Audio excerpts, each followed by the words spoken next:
بسم اللہ الرحمن الرحیم الحمد للہ وکفی وسلام علی عباده الذین اصطفی اما بعد فاعوذ باللہ من الشیطان الرجیم بسم اللہ الرحمن الرحیم والذین یتوفون منکم ویذرون ازواجا یتربصن بانفسهن 4 اشہر وعشرا صدق اللہ العظیم۔ اس آیت کریمہ میں اللہ تبارک و تعالی نے اس خاتون کی عدت کو بیان کیا ہے جس کے شوہر کا انتقال ہو جائے۔ تو جس کے شوہر کا انتقال ہو جائے اس کی عدت قرآن کریم میں اس آیت میں بیان کی گئی ہے، اور وہ ہے 4 مہینے 10 دن۔ یعنی اگر کسی کے شوہر کا انتقال ہو جائے گا تو انتقال ہوتے ہی اس کی عدت شروع ہو جائے گی، اور اسے 4 مہینے 10 دن تک عدت میں بیٹھنا ہوگا۔ اس عدت کے دوران وہ زیب و زینت اختیار نہیں کر سکتی، اور اسی گھر میں عدت گزارنا ہوتا ہے جس گھر میں شوہر کا انتقال ہو گیا ہے۔ بغیر کسی شدید عذر کے اس گھر سے نکلنا جائز نہیں ہے۔ عدت گزارنے کا طریقہ کیا ہے؟ آیا عدت جو ہے چاند کے مہینے سے شمار کی جائے گی یا پھر سورج کے اعتبار سے شمار کی جائے گی؟ تو اس میں یاد رکھیے کہ عدت کے شمار کا دار و مدار بھی چاند کے مہینے پر ہی ہے، یعنی عدت کا شمار چاند کے مہینے کے اعتبار سے ہوگا۔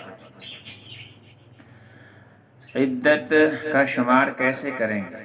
تو عدت کے شمار کا طریقہ یہ ہے کہ جس روز شوہر کا انتقال ہوا ہے ہم دیکھیں گے کہ وہ چاند کی کون سی تاریخ ہے۔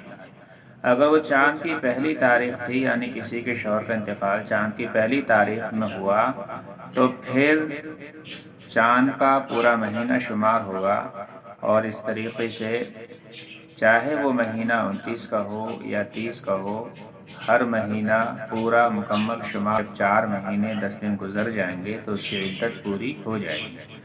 مثلا کسی کا انتقال پہلی ربیع الثانی کو ہوا، تو پہلی ربیع الثانی سے ہم عدت شمار کریں گے۔ ربیع الثانی، جمادی الاول، جمادی الثانی، رجب، تو رجب تک جو ہے 4 مہینے پورے ہو جائیں گے۔ پھر شعبان کے 10 دن، تو 10ویں شعبان کو اس کی عدت پوری ہو جائے گی۔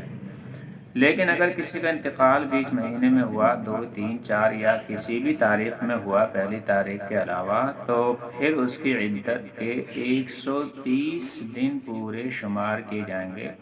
130 ڈیز پورے شمار کیے جائیں گے، یعنی جس تاریخ میں انتقال ہوا اس تاریخ سے ہم شمار کرنا شروع کر دیں گے۔ جب 130 دن پورے ہو جائیں گے تو اس کی عدت پوری ہو جائے گی۔ مثلا کسی کا انتقال 5 ربیع الثانی کو، 5 ربیع الثانی سے آپ شمار کرنا شروع کر دیجئے، 5، 6، 7، 8۔ جب اس طریقے سے جب 130 دن پورے ہو جائیں تو پھر اس خاتون کی عدت پوری ہو جائے گی۔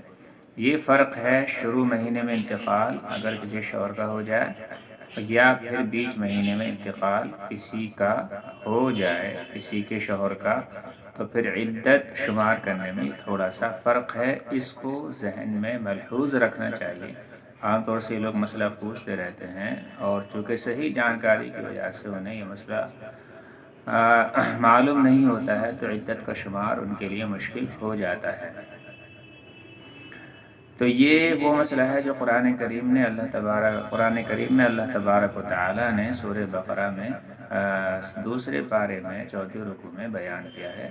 والذین یتوفون منکم ویذرون ازواجا، اور وہ جن کے شوہر انتقال کر جائیں اور اپنے پیچھے اپنی بیوی چھوڑ جائیں، تو اس کی بیوی کے اوپر 4 مہینے 10 دن تک رکے رہنا ہے، یعنی 4 مہینے 10 دن تک اس کو عدت گزارنی ہے۔